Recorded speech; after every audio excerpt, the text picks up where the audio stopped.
Auzubillahiminash-shaytanir-rajim. Bismillahir-rahmanir-rahim.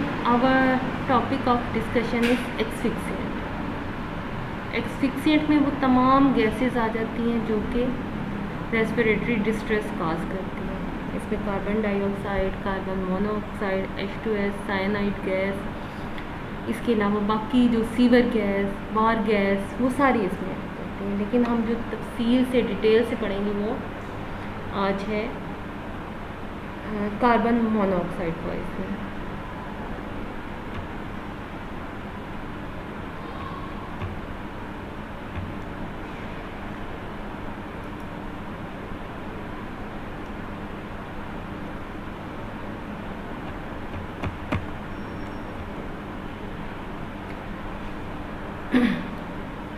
एक्सफिक्सिएंट को दो classes में डिवाइड किया गया. एक सिंपल एक्सफिक्सिएंट है, सेकंड पल्मोनरी इरिटेंट्स है. सिंपल एक्सफिक्सिएंट जो कि एक्सफिक्सिया काज करते हैं सिंपली एक्सटर्नली. जो पल्मोनरी एक्सफिक्सिएंट है वो जाके माइटोकॉन्ड्रियल लेवल पे हाइपोक्सिया काज करते हैं.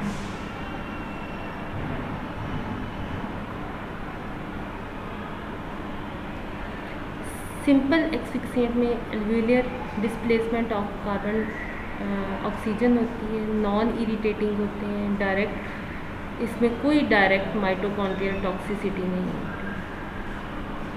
सिंपली जो रेस्पिरेटरी सिस्टम से ये इरिटेट करते हैं.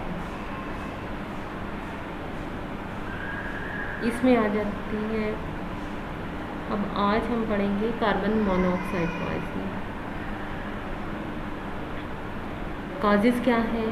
मोटर व्हीकल एग्जॉस्ट गैस की वजह से हो सकती है, डोमेस्टिक अप्लाइंसेस की वजह से हो सकती है, वो भी कार्बन मोनोऑक्साइड की थोड़ी सी मिकदार प्रोड्यूस करते हैं. इसके अलावा स्ट्रक्चरल फायर में भी कार्बन मोनोऑक्साइड प्रोड्यूस होती है. इसके अलावा इंडस्ट्रियल प्रोसेसेस में कार्बन मोनोऑक्साइड जो है वो प्रोड्यूस होती है. इसके अलावा इनकम्प्लीट कंबस्चन में भी प्रोड्यूस होती है. इसके अलावा जो सिगरेट स्मोकर्स हैं वो तो जानते हैं कि सिगरेट जब निकोटीन पी जाती है तो उसमें भी स्मॉल अमाउंट में कार्बन मोनोऑक्साइड प्रोड्यूस होती है.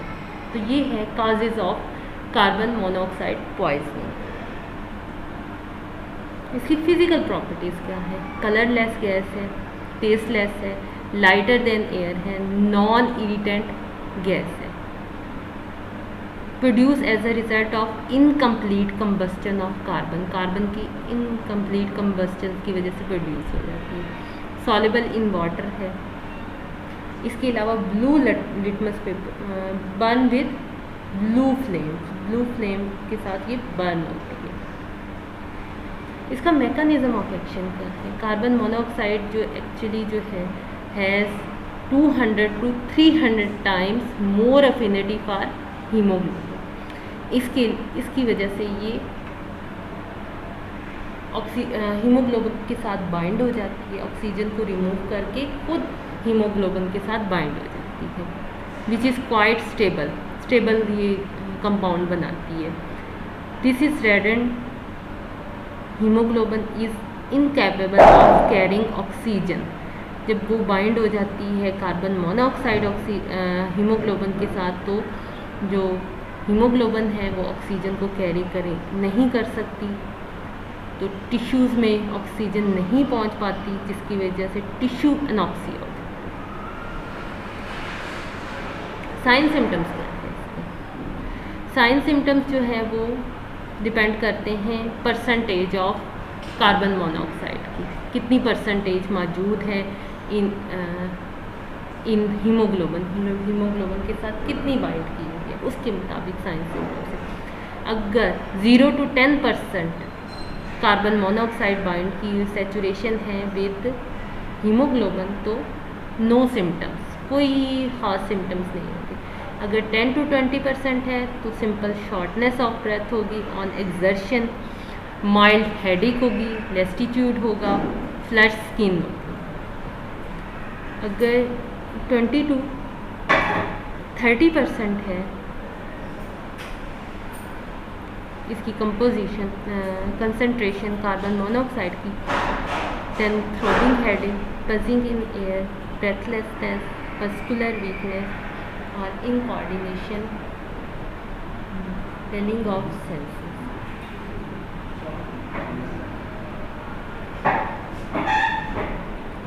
अगर कंसंट्रेशन जो है 30 to 40% है तो स्वेयर हेडेक होगा, डिजीनेस होगी, nausea, vomiting, collapse on slight exertion, breathlessness होगी, mental confusion, impaired judgement, muscular weakness and incoordination. इसके अलावा डिम विजन। अगर कार्बन मोनोऑक्साइड की परसेंटेज 40 to 50% होगी इन दी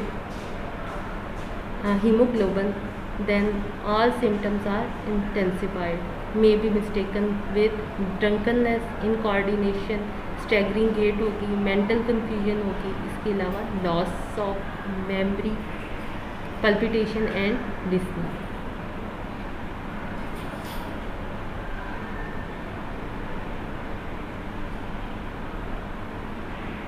अगर 50 to 70% होगी तो इंटरमिटेंट एक्सिक्सिया होगा, कन्वर्जन होगी, चैन स्टॉप ब्रीथिंग होगी, respiratory paralysis and it may cause death. अगर अबव 70% होगी कंसंट्रेशन इन ब्लड तो ये सडन रेस्पिरेटरी अरेस्ट कॉज करेगी और सडन डेथ हो सकती है इसमें।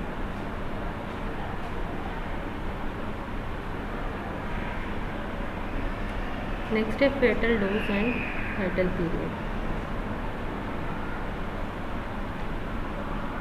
0.1% of carbon monoxide in atmosphere will result in stupor, coma in 2 to 3 hours. If the person is at rest, अगर रेस्ट पे है तो 1% अगर है तो उससे 2 to 3 आवर्स में जो है वो पेशेंट जो है अनकॉन्शियसनेस से डेवलप हो जाएगी। In case of activity the same concentration will give fatal result within 1 hour. अगर पेशेंट कोई वर्क कर रहा है तो ये एक ही घंटे में जो है वो पेशेंट जो है सीरियस हो जाएगा। 1% concentration may result in stupor and coma in 15 to 20 minutes। अगर कंसंट्रेशन जो है कार्बन मोनोऑक्साइड की जो है 1% है इन एटमॉस्फेयर तो 15 to 20 मिनट्स में स्टूपर और कॉमा डेवलप हो जाएगा। अगर कोई डिजीज़ है या ड्रंकन पेशेंट है तो इससे भी कम कंसंट्रेशन पे स्वेयर इफेक्ट्स आ सकते हैं।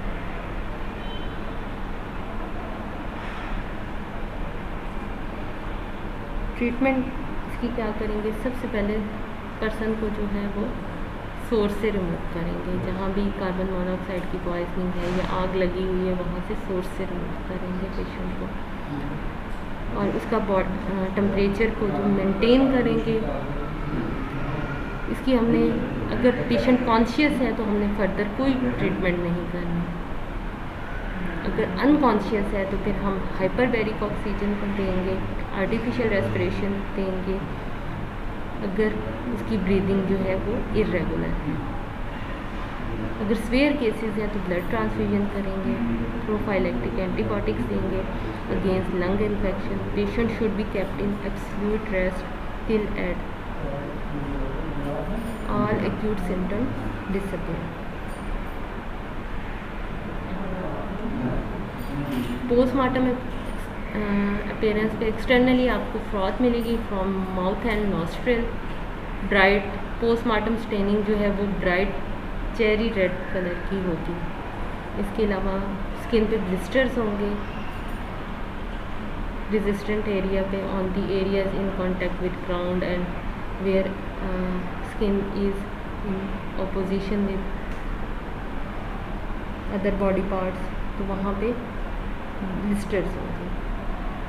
इंटरनली आपको blood tissue and viscera are bright cherry red colour के होंगे। दूसरा, serious effusions are common, brain will be oedematous, critical haemorrhages होंगे ऑन द मेनिंजेस। इसके अलावा नेक्रोसिस होगा बेसल गैंग्लिया पे due to the prolong hypoxia. Lung में भी एडिमेटस शो ब्रोंकोनिमोनिया। इसके अलावा माइकार्डियल डीजनरेशन होगी। मेडिकल लीगल जो इम्पोर्टेंस है, सुइसिडल जो है वो अनकॉमन है, एक्सीडेंटल जो है वो मोस्टली एक्सीडेंटल है। इसमें can be detected in putrefied bodies due to its stable structure.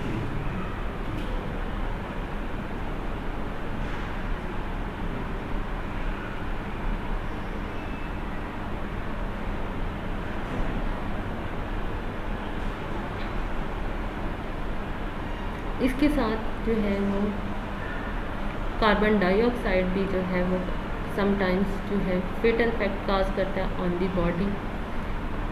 अगर बॉडी को ऑक्सीजन कार्बन डाइऑक्साइड की कंसंट्रेशन बॉडी में ज़्यादा हो जाए तो वो भी एज अ पॉइजन काम करती है, इसलिए बॉडी से वो रिमूव कर देनी चाहिए। Carbon dioxide is less harmful than carbon monoxide. इसके जो साइन सिम्टम्स होंगे वो भी एस्फिक्सिया के साइन सिम्टम्स आपको मिलेंगे इसमें सारे। इसके अलावा अगर पेशेंट जो है की डेथ हो जाती है तो वो भी उसमें भी एस्फिक्सिया की सारी फाइंडिंग्स आपको। मोस्टली कार्बन डाइऑक्साइड की पॉइजनिंग जो है वो एक्सीडेंटल होती है। Thank you. ये उम्र